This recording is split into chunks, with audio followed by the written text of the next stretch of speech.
Thanks for joining us. This is our We Are Puget Sound web event as part of Mountaineers Books Be Well virtual series. I'm Erica Lundahl, our Conservation Impact Manager for Mountaineers Books in Braided River. I'd like to begin today's event by acknowledging that this event is taking place in the Greater Salish Sea region, which are the traditional and present-day homelands of many Indigenous peoples and tribal nations.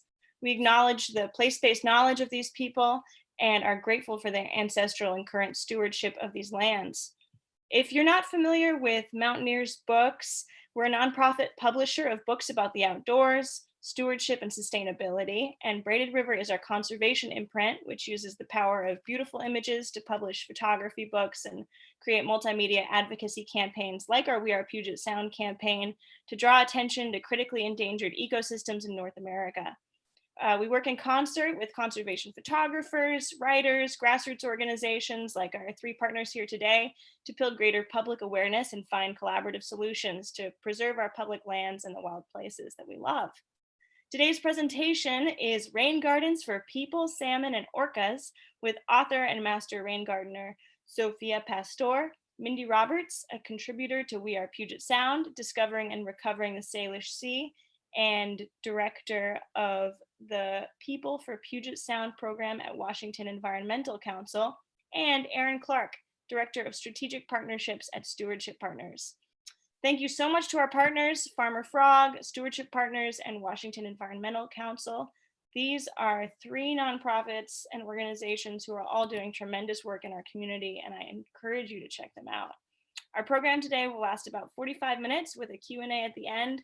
Feel free to use the chat feature, but if you have a question for Mindy, Aaron, or Sophia, please use the Q&A option and we'll be monitoring it as we go. And on that note, I'm handing the reins over to Mindy. Thank you so much for being here today, and here we go.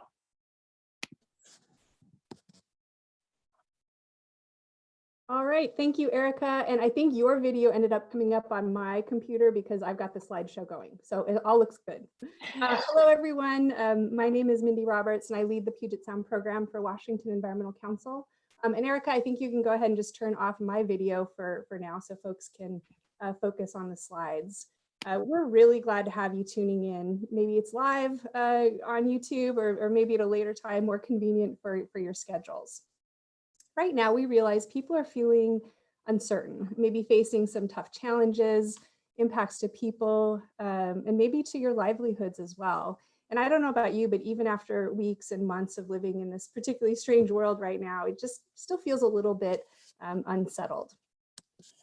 But one of the really interesting positives that I've noticed personally is how valuable people realize getting outside is. And I know I'm fortunate to live in a place where I can walk through my neighborhood. And in 20 years of living in Tacoma, where I live, I've honestly never seen so many people gardening.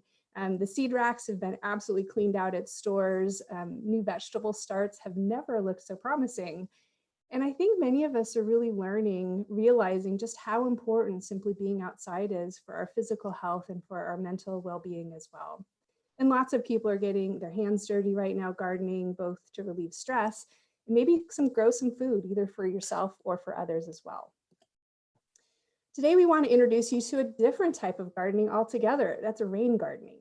And a rain garden, it's a great way to get the physical and mental benefits of gardening, and it's also a way to reduce our own impacts on rivers, on lakes, and on Puget Sound. When rain falls on forests and on trees, the water slowly seeps into the ground, and then the forests slowly release that water into streams and rivers and on into Puget Sound. And that's a natural process.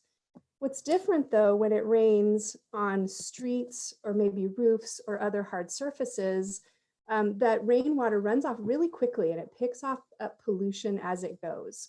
And then that rainwater gets into ditches or maybe pipes that carry it right into waterways all around us. And most of us don't see that pollution as it gets into places like Puget Sound directly.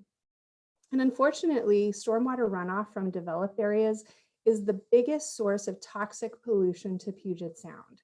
And I think that probably surprises a lot of folks. Maybe you imagine smokestacks or maybe pipes from factories when you think of pollution. but it's actually stormwater around us that discharges toxics to our shared waters that's super problematic right now. So you might be wondering, well, where does the toxic pollution come from then? If it's delivered by stormwater, where is it picked up? And that's where it turns out it's coming from all of us. It's coming from roadways, it's coming from residential areas, commercial areas as well, and even coming from schools. And toxic pollution, it's a big problem for people, but it's a big problem for salmon and for orcas too. Last year, Governor Inslee's Orca Recovery Task Force recommended lots of ways to reduce toxic pollution. And the really good news is that those same actions that reduce toxics for orcas, it turns out they also reduce toxics that impact human health as well. So now more than ever, it just feels so overwhelming right now. Everything that's happening around us, how are we going to address COVID?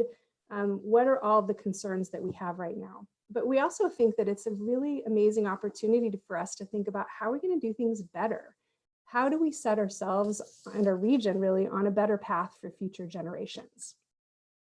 So that whole concept, leaving this place better for future generations, that's what's inspired author David Workman, we at Washington Environmental Council, Braided River, Chairman Leonard Forsman from the Suquamish tribe, Martha Kongsgaard, and a whole herd of photographers like Brian Walsh to come together to publish We Are Puget Sound. And this is a book, and it's also a campaign that you can find out more about at our website at wearepugetsound.org. And the goal of this whole project is connecting people with each other into this remarkable place that we call home. And the book and the website highlight some really inspiring people who are working in their own communities to leave this place better. That includes people like Tahmina Martelli, featured in another We Are Puget Sound webinar for her work, depaving an acre of parking lot and converting it to a garden that feeds immigrant communities. And the book also tells the story of how we got to where we are today, through the eyes of tribal elders, through high school students, and also through people like Andrew Schiffer, who's working with lots of folks to increase what we call green stormwater infrastructure. And you'll hear more about that today.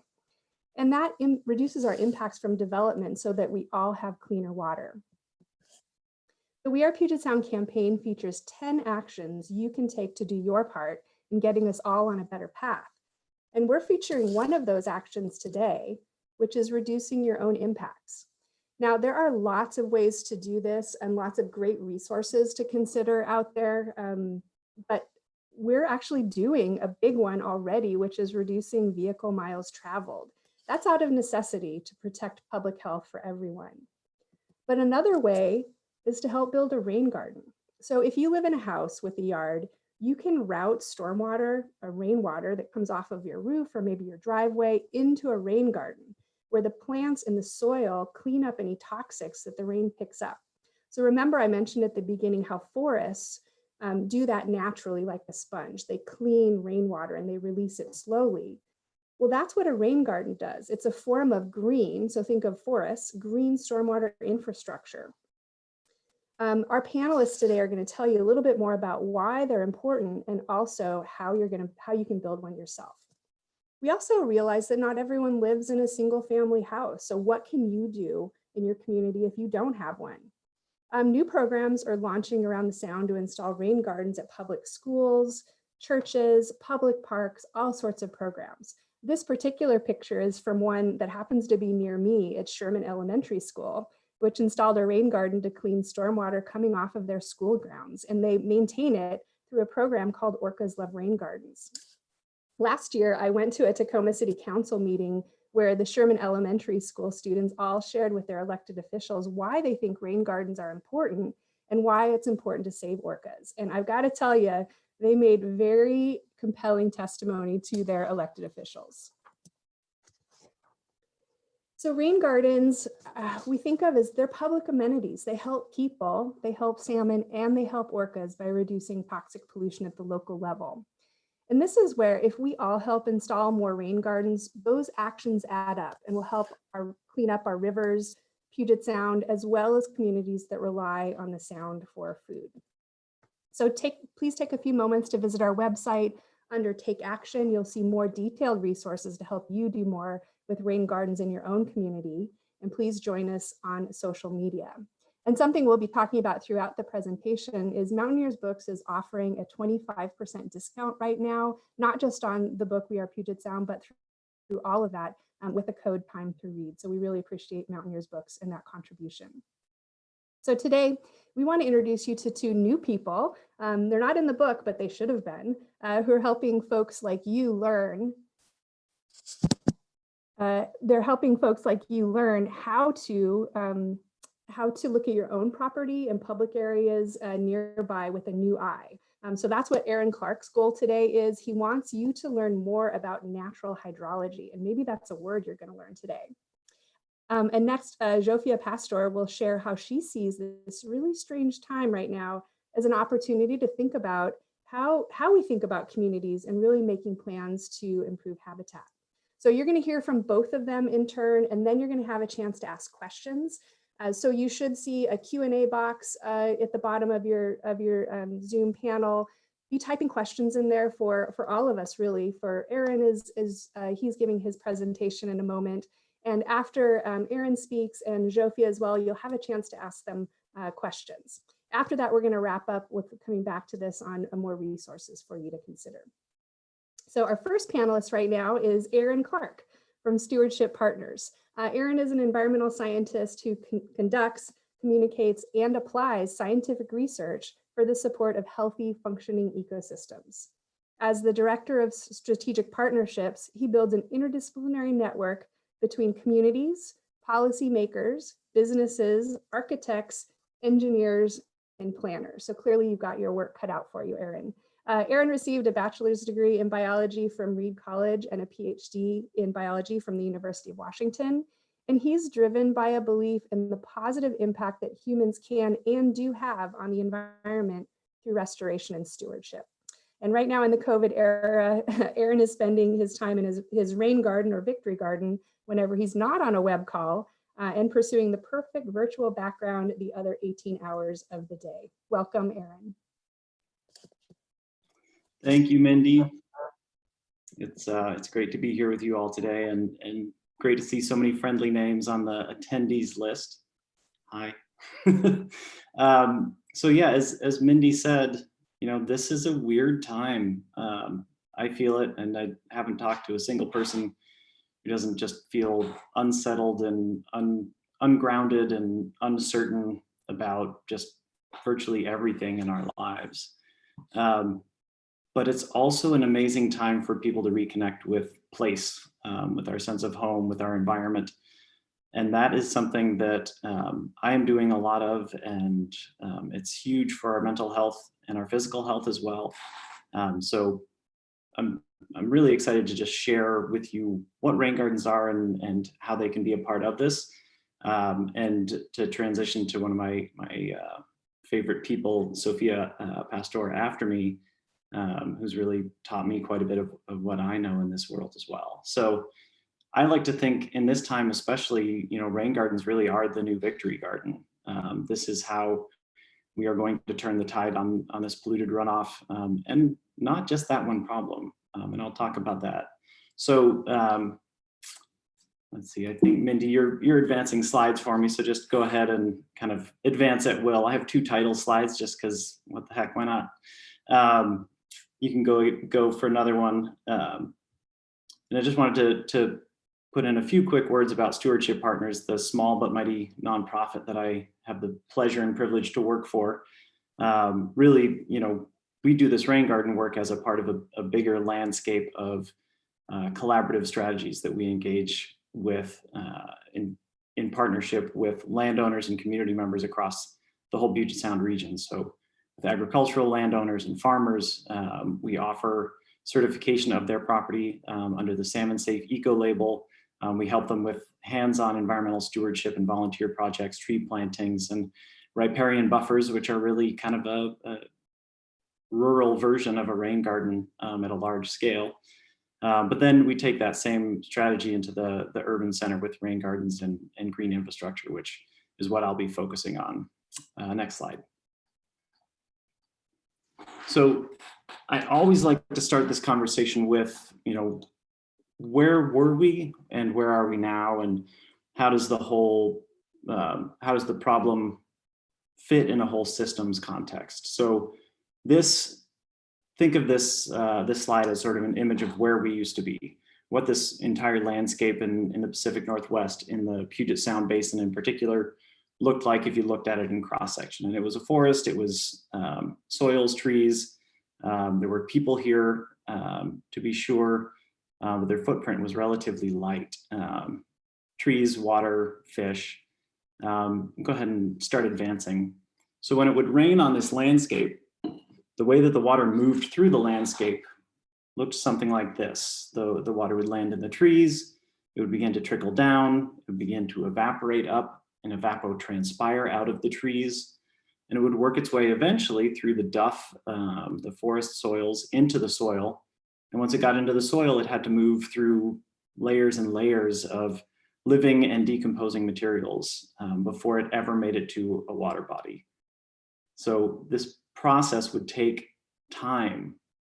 And the water, when it made its way to Puget Sound, to the fish, to the rivers and lakes, it arrived clean because it came there slow. And that is the natural hydrology, if you will, the natural way in which water interacted with the environment here. So now things have changed. Settlers came to the Pacific Northwest, colonized the region. We cleared a lot of the land. We graded a lot of the land. We put roads on a lot of the land. We built our houses and developed it. And when you look at the hydrology of this system now, we put a lot of plumbing in place to keep water away from the things that we think are precious. But now when the rains come, it looks a little bit different.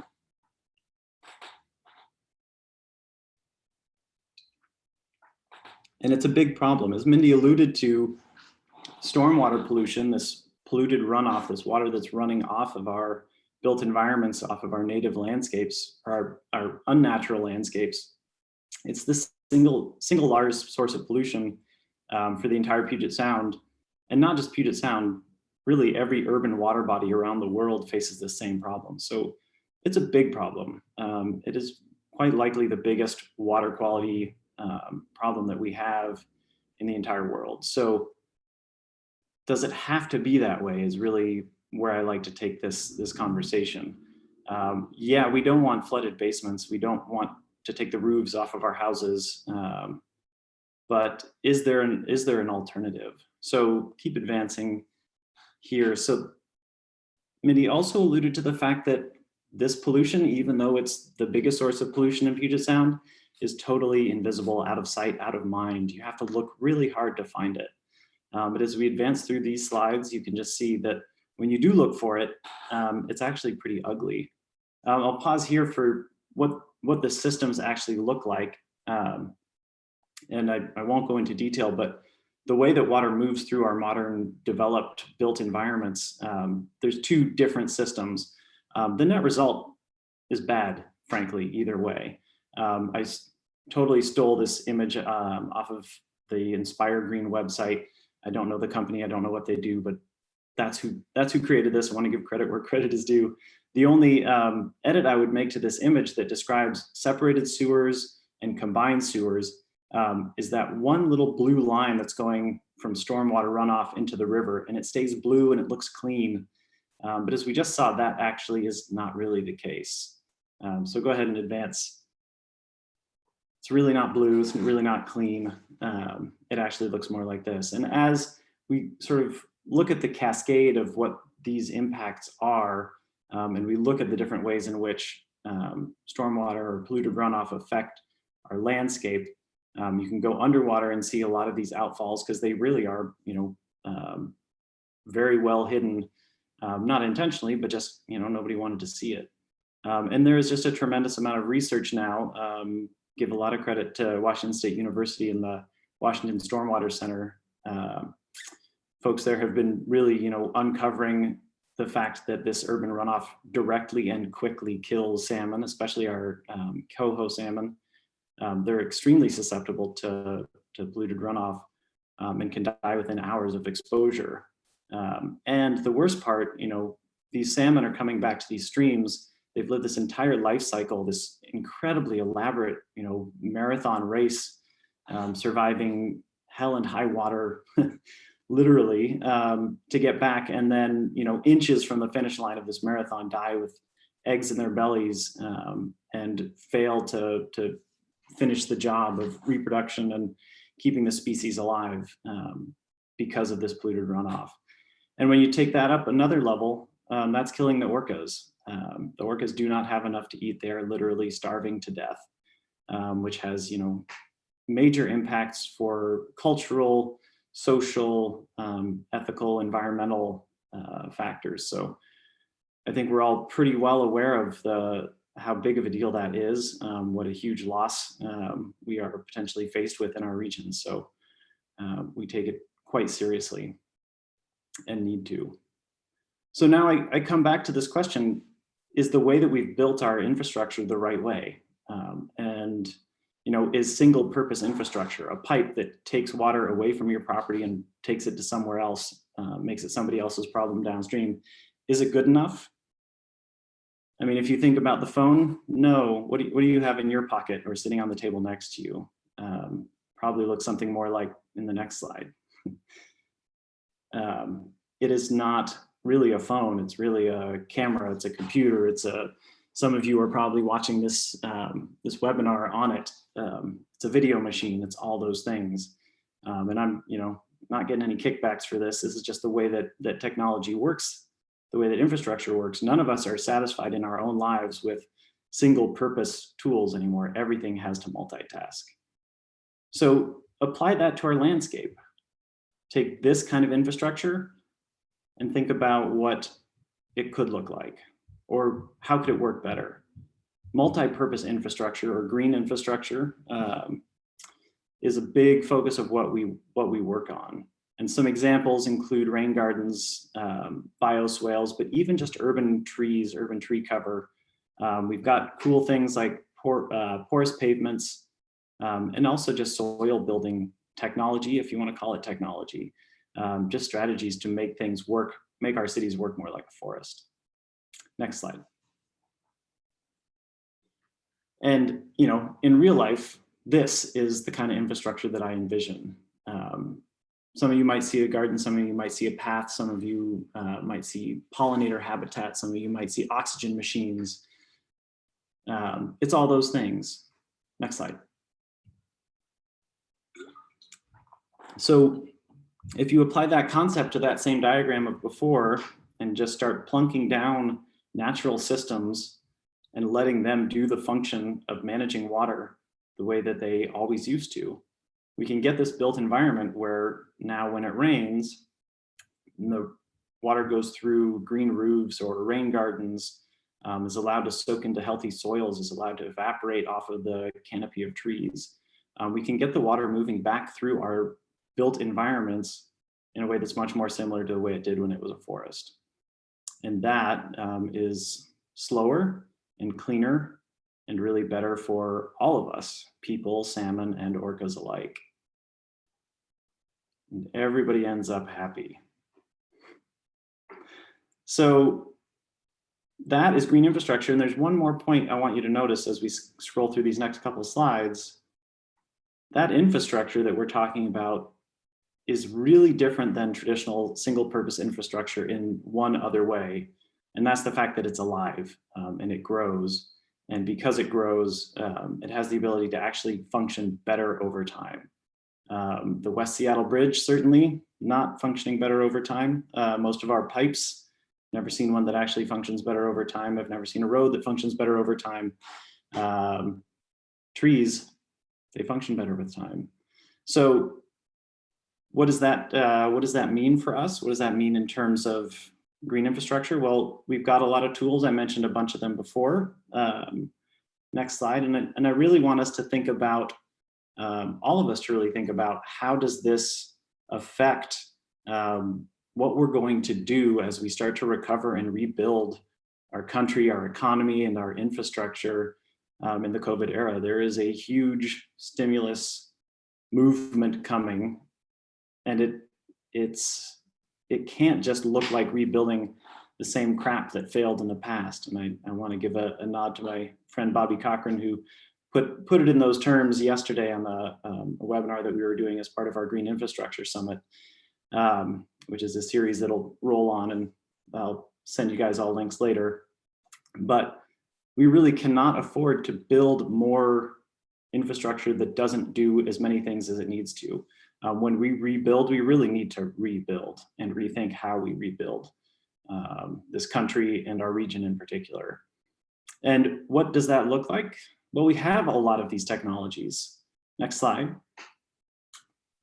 We've been calling them low impact development now for 20 odd years or so. Green infrastructure is another term that means essentially the same thing, or green stormwater infrastructure.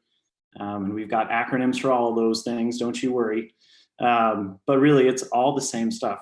It's basically using nature-based solutions to achieve a more natural hydrology and a more natural system to capture, detain, slow, and infiltrate the runoff into the soil. So we've got rain gardens, green roofs, permeable pavements. Go ahead and click ahead, they'll just pop up on the screen.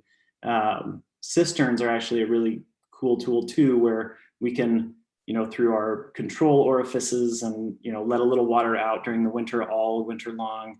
You can mimic that slow flow. And then in the summer, you close that valve off and you've got, 500 to 1,000 gallons of water stored up to water your garden, because our gardens actually get pretty dry in the middle of summer. And having a little bit of free water that doesn't have any treatment residuals or anything in it that plants don't actually love is kind of a nice bonus. And then trees, of course, they're kind of the grandfather of all green infrastructure. And people worry that people are tearing out trees to make room for a rain garden. Don't do it. Trees are basically doing everything vertically that a rain garden does in the ground in many ways. So that's your green infrastructure, your low impact development. And just in a nutshell, Sophia will really give you the details on what a rain garden is, but I always like to run through the basic cartoon because it bears simple explanation on which Sophia can build. So basically, if you start with a lawn and you dig a hole in the middle of that lawn and you dig it down a couple of feet, then you fill it back in with soil, really soft, spongy soils, typically compost and sand mixed together, like 40% compost and 70% sand, a nice mulch layer, and then a bunch of plants that don't mind getting totally drenched. You can direct a whole ton of runoff into a rain garden like this through an inflow. And then you can allow, you need to design it in a way that, if it rains, if we get that 100-year storm, the kind of storm that we get every 2 months now, thanks to climate change, the water needs to escape somehow. It needs to have a way out, so we have this overflow. You'll notice crossed out as outflow. Oftentimes the overflow gets referred to as an outflow, which conveys to people the idea that water goes in one side and it goes out the other. Really, water is not leaving this rain garden through the overflow, except in very extreme situations. Almost every rain garden I've ever seen or examined almost never overflows. Almost all that water goes into the soils where it belongs, recharging groundwater and slowing down and restoring natural hydrology. And so that is where I end with my very simple definition of a rain garden.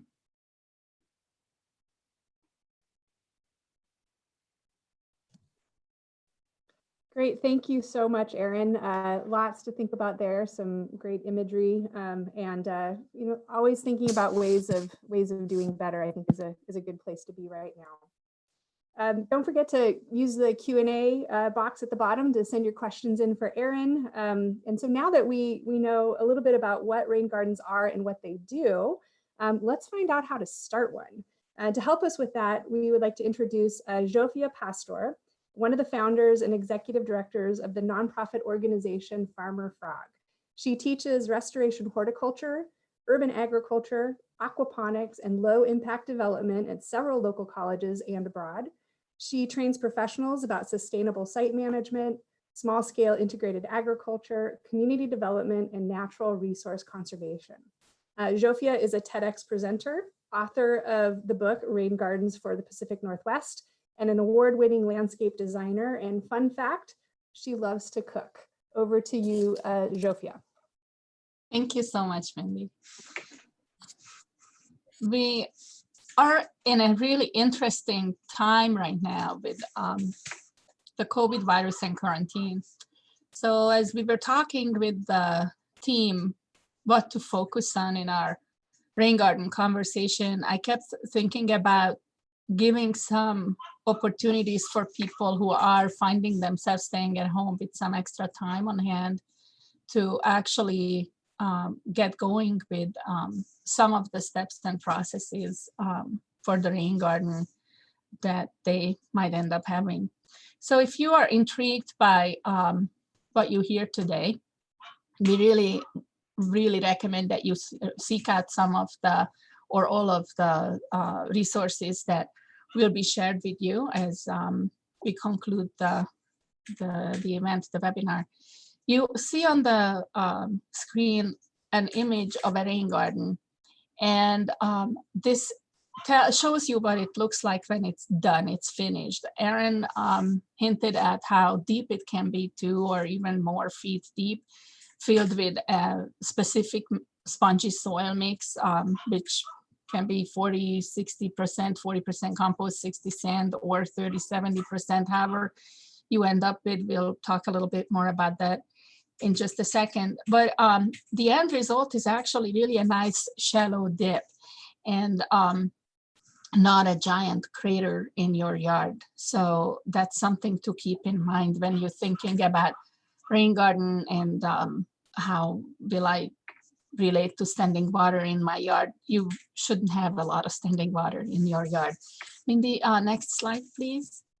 I want to acknowledge our co-authors, Carrie Dittori and Jill Nunemaker, who did all the beautiful illustrations, and Carrie, who helped me write this book, especially that English is my second language. So I really thank her every time that she made this material actually sound more like an English document. So Mindy, next one. Next slide, please. Yeah, there you go. So Aaron mentioned forests and water hitting the forest canopy and then slowly trickling down into the forest floor. Rain gardens are not wetlands. That's one very important thing to keep in mind. You will be creating a shallow dip. At times during heavy rains, you may even see some water in that rain garden, although it shouldn't stay too long after the rain stops. But they actually mimic the forest floor and not a pond and not a wetland. In the forest, when you're out there hiking, you often see the dips in the ground that are highlighted on this image. And those are created by trees falling over, root systems shifting and decaying over time. It is very important that that is what we are after when we're building a rain garden. Next slide, please. And the Northwest hydrology, yes, water moving through the soil is what rain gardens and low impact development solutions are focused on, but they have a much bigger impact. And that is the entire ecosystem, because our region relies on these waters and the rain so much. When we're thinking of salmon coming back and returning and then dying after they lay the next generation the eggs, that salmon is actually consumed by a lot of critters that live in the area, and it's dragged around into the forest and becomes fertilizer for the vegetation in the area. So it goes not just the hydrology, but a nitrogen cycle and so many other things are impacted. We have to maintain our hydrology because that is the basis for our highly dependent ecosystem to function right. In the soil itself, when you look at a healthy forest floor and you pick a handful up, you can find a myriad of living creatures in it. And on the other hand, I dare you to go to a parking lot and first of all, try to pick up a handful of any soil that you see there. It's all usually concrete-like material. But if you do, very, very few things are alive in that. So in order for us to have good function in our soils, we have to revive our soils. And that starts with introducing water back into it. Next slide, please. As you're thinking about rain gardens and what we are looking at, here is something that you can start with if you are somebody who has to stay at home. Where are we? So the number one question is, where are you in the scheme of the Pacific Northwest? Because we have a lot of different areas with their own different climate, and then within that we have microclimates. So if you actually look at the Rain Gardens for the Pacific Northwest book, you can find very important distinctions depending on where you're at on the map. You can have a rain garden in all of these areas, but some of the things that you will have to do to design and then implement a good plan is going to be different based on where you're at. Next slide, please. So one very big difference between all of these regions is the amount of rainfall, the amount of wind, the lower and higher temperatures during the seasons, and of course our soils. And soils really impact rain gardens. Now you heard about the spongy soil that gets filled back into the rain garden, but the important piece to that is that in our forests, we normally would have spongy, healthy soils. Testing our soils is essential, and that's something you can actually do. We have very, very good instructive write-ups in both the Rain Gardens for the Pacific Northwest book and also in the 12,000 Rain Gardens website, and a lot of different videos too that you can rely on to watch before you start the soil testing. On this image, you can see a white paint behind the hands. And that means that we actually called 811 before we started digging a hole for soil testing. Because again, the question is, where are you in your area, in your neighborhood? 811 is very important because you do not want to do even a test hole on top of an electrical line or your phone, your internet, God forbid, gas line.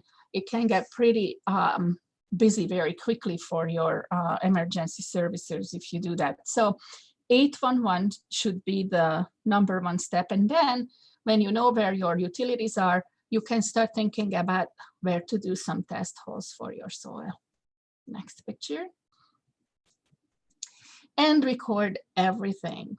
You measure, you assess your structures, your walkways, your buildings, existing trees. Aaron had mentioned that sometimes people will remove trees to put in a rain garden. We really do not advise that. If you have healthy trees, help them thrive and add more plants that are appropriate for the area underneath the trees, but do not remove them to put in a rain garden.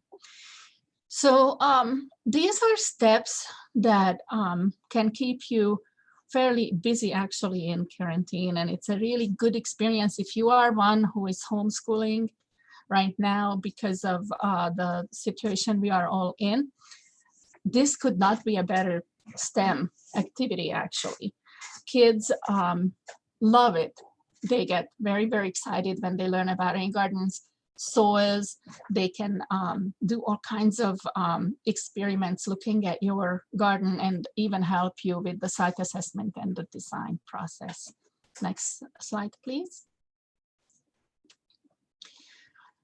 Once you have the area sort of figured out and what you'd like to see in terms of shapes of the rain garden, maybe multiple rain gardens in your yard, that's not unheard of at all in our area.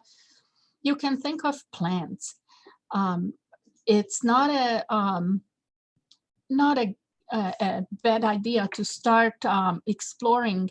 There are really good resources again on the 12,000raingardens.org and in the book too. And without going out too much to nurseries and adding to the crowd, you can do a lot of exploration and finding out about plants from home. You can also inquire who has what type of plants available. And you can really have a fun time designing the rain garden and what it will look like. You see on this drawing 3 different areas. The orange one is your top of the rain garden, zone 3. The brown, little bit brownish orangey brown is zone 2, where the sides are, and the bottom is zone 3 with the dark brown. These are all areas in your rain garden where the water levels and the soil moisture levels will be different. So pay attention to how you select your plants and read up on these zones because they really make a difference. Next slide, please. And then as you are thinking of plants and you're thinking of the soil and what it will be like to work with all this, you can start creating a shopping list and plan again on, for example, what size plants you will be installing of what species, and learn a little bit about the nursery lingo and what 1-gallon plants are versus 7-gallon container plants, and be surprised because they will not match up with your milk or water gallon jugs, but they are still called 1 gallon. Next slide, please. Again, Aaron and Mindy both mentioned that rain gardens are just one tool in the toolbox for low impact development and management of stormwater, especially in our area. Pervious pavements, green roofs, but more than anything, restored natural vegetation, healthy plants and wetlands, forests, that's really where it's at. So besides planning your rain garden and maybe installing it if you have the space and soils for it, it's very important that you also contribute to the restoration efforts in our region. Next slide, please. And if you're done with your design, it's time to wait until our stay-at-home orders lift. Unfortunately, I don't recommend jumping into big installation projects right now, but eventually it will end, and then you can do the install. Relax, dream, and know that you are a very big part of changing our world for the better. As Aaron said, this would be a real shame if we wasted this crisis by going back to dysfunctional systems and building those again. So it's good to dream, it's good to advocate, it's good to become a powerful voice for your community and for our entire region or nation in terms of asking for those better solutions that we even have tests of, and we know that they work very, very well, and they provide a lot of different solutions in one place. Like this rain garden is a habitat for so many things, including humans. So resources, Aaron will be giving you some more of those. Maybe next slide, please.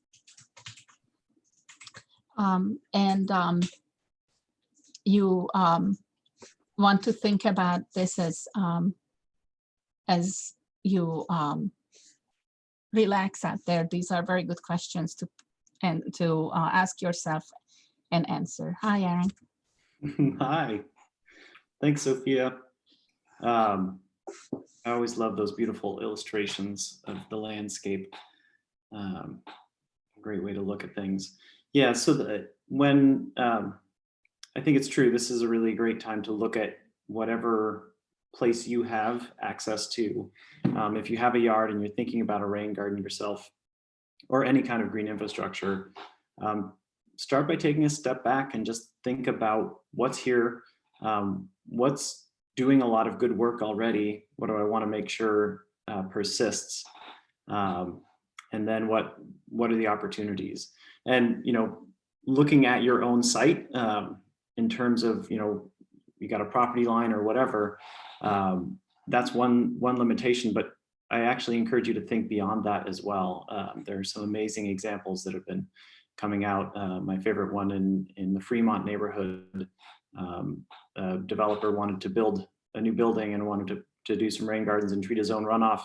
And through help from the Salmon Safe program and my friend Ellen Southard in particular, figured out that they could do one better.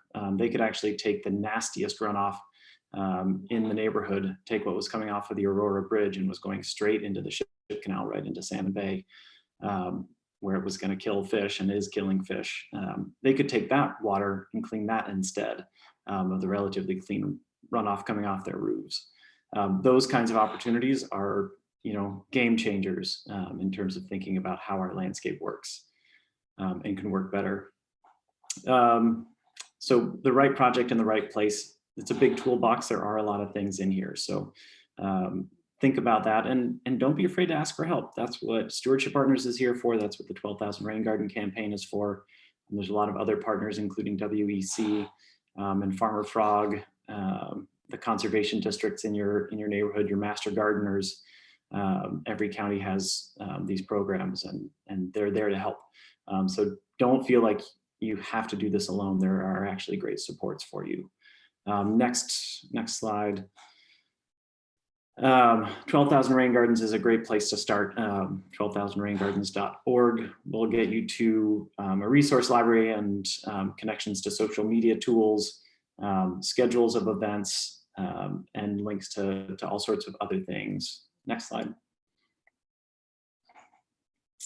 In that resource library, these are just sort of screenshots of what you might find, what you will find. There's featured resources. The Rain Garden Handbook is a really a seminal piece of work for figuring out how to do this all the way from design, building, and maintaining your rain garden. But there's also a care guide that we worked on.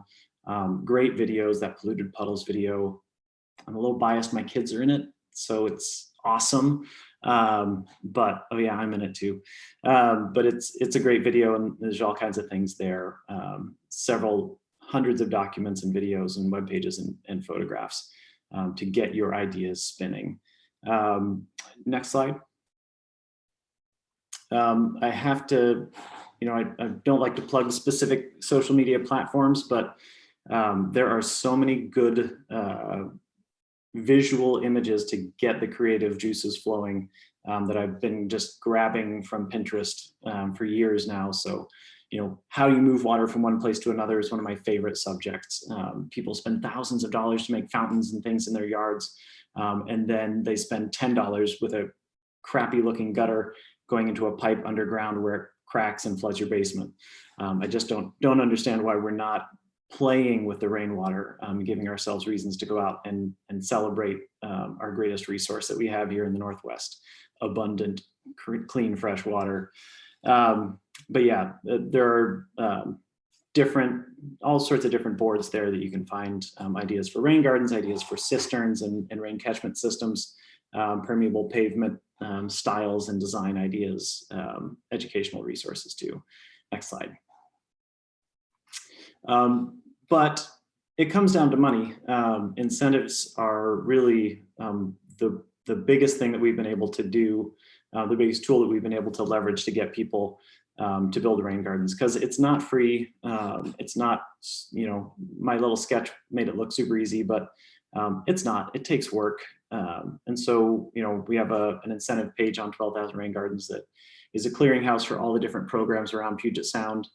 I wish that I could say that there was one for everybody. Not everybody has an incentive program in their neighborhood, but there's something. And we, at Stewardship Partners, we're working on our own incentives, mini grants and whatnot that are available across a large swath of Western Washington. So there's links to that there as well. Next page. And I just, as you do this work, as you think about what transformation you can make and what impact you can have, tell your story. I mean, it is so inspiring for people to see what these transformations can look like. These are all, before and after pictures of projects we've been involved in. I think Sophia's been involved in at least a few of these too. But, taking something that isn't working and making it into something that is working and is doing so many different things, creating habitat, cleaning water, cleaning air, beautifying the neighborhood, what have you. That's the multi-benefit beauty of green infrastructure. Next slide. And in the teaser for this webinar, we were talking about how you can go out in your neighborhood and find a rain garden. We showed you some of the telltales of what a rain garden looks like. A very shallow depression, typically, and some way for water to get into it that's otherwise going to run off. So you might see a cut in the curb, a little notch in the curb where water's running off of a street and into a garden. It means it's a rain garden. But you can also look at the map. So we created something called Sound Impacts. You can go to soundimpacts.org and find rain gardens in your neighborhood. Also other types of green infrastructure, tree planting projects, permeable pavement projects, de-paving projects where community groups will actually remove unnecessary pavement voluntarily and replace it with green space and green infrastructure. Next slide. There are design tools.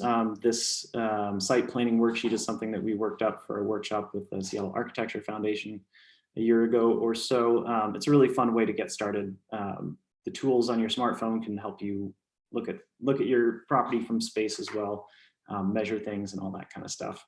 Next slide. And just skip ahead to the next one. So this was what I did at my own house. I'm sitting right there by where it says 800 square feet in this moment. But I looked at my property and I said, where can I soak water in? Where can I stop it from running off? And I put 2 cisterns on my property with support from the Rainwise program, a big rain garden. And then on my own, I've done permeable pavement patios and things like that, and lots of fruit trees. I think I have the most delicious yard in my neighborhood. I'm sure Sophia's is even tastier than mine, but I just have to say that I did it to clean the water and to protect Lake Washington and Puget Sound and the salmon, but I am literally reaping the rewards and eating them on a daily basis, and can't wait for May. So with that, I think maybe we should open it up for questions and answer those.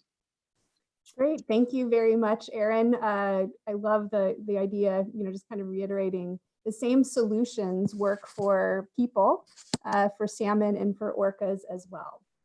So I think, Erica, we'll turn it over to you. There might be a handful of quick questions, but as you're looking up those, a virtual applause to Aaron and Zofia. Thank you so much for giving us things to think about. Our 3 organizations, just to say it, we're part of a broader universe of nonprofit organizations all working together on this, and we all bring slightly different tools to it. So get involved with us, but also if you go to the We Are Puget Sound website, you'll see a list of lots of other organizations who work in this space. Over to you, Erica. Yeah, thank you so much, Mindy, and to Aaron and Zofia. We have a lot of questions coming in. The first one I think might be for Aaron and Stewardship Partners, which is, how is this work integrating with the EPA watershed projects, and can we look forward to more neighborhoods designed in a more integrated way? It's a great question. I'm not familiar with the watershed project specifically, but the EPA has quite a few resources on green infrastructure. As a federal agency, their ability and support and funding to do this work waxes and wanes. I'd say it's waned recently, but there are still some really great people there who have created resources for local jurisdictions to think about how they integrate green infrastructure into their plans. I'll also say the State Department of Ecology has developed a lot of great tools, as well as have Department of Commerce just came out with a great toolkit called Building Green Cities. That's great guidance for how to get developers to actually implement more of this green infrastructure. Awesome, thank you. The next question we have from Nancy, who says, I think it might be for Sophia. We lost a huge western pine a few years back and are now getting to the end of the stump. I want to put a rain garden in where the stump was. Do I need to be concerned about soil compaction beneath that stump, since white pines have both lateral and tap roots? Rather than soil compaction, you'll probably encounter a lot of roots that are still hanging on, and digging in the ground will not be easy. So you probably want to consider using some equipment. And I would also recommend to see if you have any other trees in the area, because I don't know if that was your only tree in that corner or not. If there are other trees, they will likely have roots in that area as well, and you don't want to cut anything that is still alive and ticking. So make sure that you take a tally of other trees and neighbors' trees. Sometimes we forget that neighbor trees are also sending roots into our yards, and we want to be careful with that.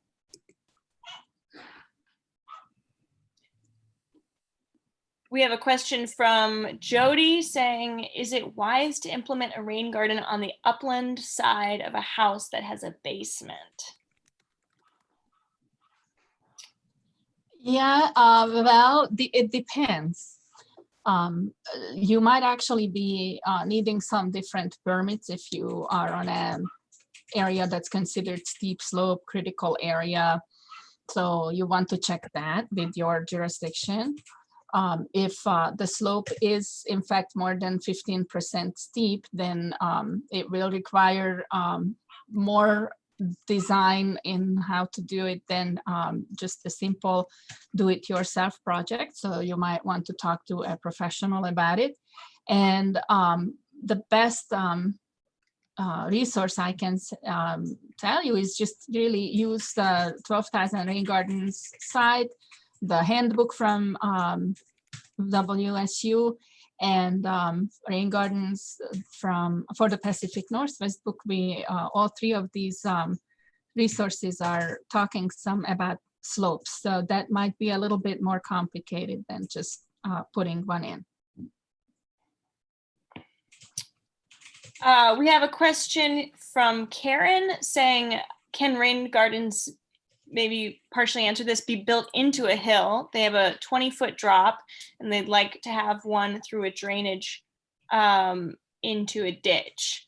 Our groundwater flows into a river in the Chesapeake Bay watershed. Well, again, you really want to look at what's going on. You might need to talk to a geotech engineer about what your soils are doing there with a 20-foot drop.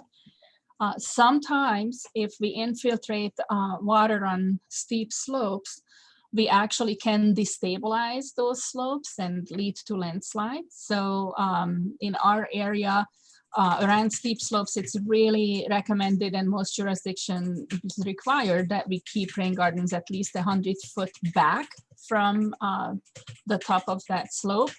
But I would do more exploration and talk to professionals who understand the geology of your site before you settle on a design.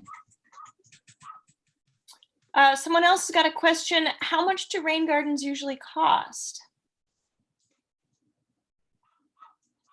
Well, Erin, do you have some thoughts on that too? I would say it depends. Where are you and how much you do yourself, right? Yeah, no, that's my response as well. Is there's a wide range.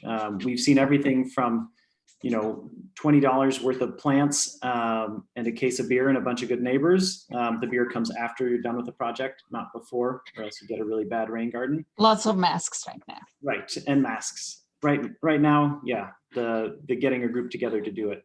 But doing it yourself, it can be pretty economical. If you have a landscape contractor do it start to finish, soup to nuts. In Seattle, I would say an average price is around $5,000. Outside of Seattle, those prices come down a little bit, but that's a ballpark, and that's sort of single family home scale. You can see large commercial projects much bigger. And you can see really fancy ones too at single family homes that get much higher too. On the other hand, they are still a savings compared to your traditional typical stormwater infrastructure, besides being better for the environment. Generally, it is more money at the upfront, but on the long run with the minimal maintenance and so forth, it saves you money. I think we have time for just a couple more questions since we're just over an hour here. Adrienne asks, how can someone find a landscape designer to help assess a site and create a plan for ongoing GSI, taking the right steps at the right time with tree planting and cisterns and rain gardens? She mentioned that 12,000 Rain Gardens has contractors, but is that the first place that one should start?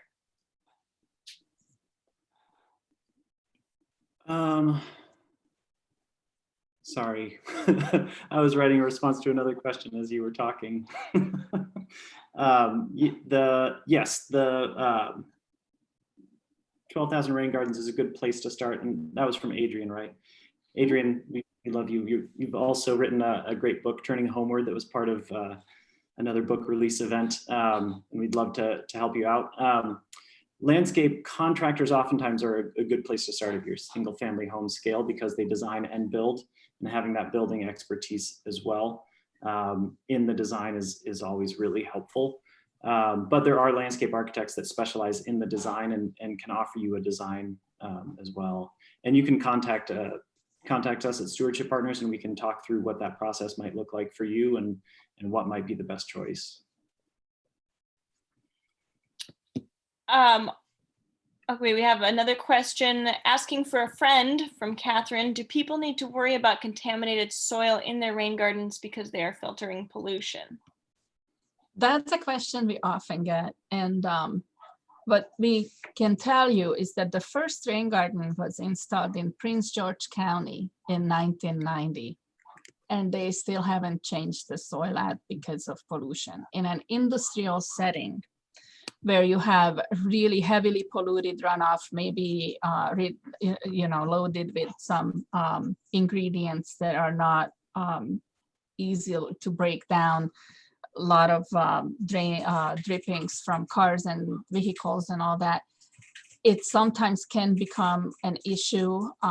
You have to do some soil testings, but I think I heard in all these years working with rain gardens, I heard of 2 cases that were all industrial settings and really loaded with very dirty runoff, where they had to do some additional soil amendment, not necessarily exchanging the soil. It's not really an issue. The plants and the living organisms do the work for you. Yeah, and somebody else asked a similar question, and I included a link in the typed responses to a really nice summary article that was done by the Sightline Institute years ago, 5-6 years ago now, that looked at a ton of research over decades as to accumulation. It can accumulate, as Sophia says, but it's quite rare, and by most estimates, it would take several decades, close to 100 years, for soil toxicity to build up to a level high enough that the Department of Agriculture would say you can't grow food in it, which sounds like that's probably a low threshold. It's not. It should be lower. But anyway, the point is that it takes quite a while for toxins to build up, and we don't wholesale advise people to grow food in rain gardens in general, especially if you're catching any runoff from a roadway. Thank you so much, everybody. There's a few more questions coming in, but I think that we can perhaps answer them offline. Mindy, I think that you've got a couple more slides for us. I think just one more. Thanking again, Erin and Sophia. Thank you so much to the people at Braided River and my colleagues at Washington Environmental Council to put this together. We hope we have seeded you with ideas for things you can think about now and maybe implement when quarantines are lifted, and start helping people put people back to work, but also help your own family enjoy the outdoors. We want you to have fun while you're doing it, but just remember that getting involved in these sorts of actions share your stories on social media, join us, check us out on our website as well. So back to you, Erica. Yeah, thank you so much. And thank you, Mindy and Erin and Sophia. And thank you for the audience for joining us today. This has been amazing. There was over 150 of you on this event. Wow. As a reminder, Mountaineers Books is a 501c3 mission-driven nonprofit. So we're supported by a combination of book sales and philanthropic support. We encourage you to check out both Sophia's book and We Are Puget Sound. And right now on our website, mountaineersbooks.org, if you use the code TIMETOREAD, you will receive a 25% discount on any book. But if you don't have a pencil, don't worry. We're going to email you the code when we send out a recording of this presentation, along with some of the incredible resources that Erin and Sophia and Mindy all shared. And our next web event will actually be later tonight. And that will be at 7 o'clock with Kelly Brenner, who's the author of Nature Obscura, A City's Hidden Natural World, in conversation with Wendy Walker from Seattle Audubon. So we hope that in the meantime, you're all staying really safe and finding ways to enjoy all that the outdoors has to offer during this time, and enjoy the rest of your day. Thank you, everyone. Thank you. Thank you. Bye. Bye.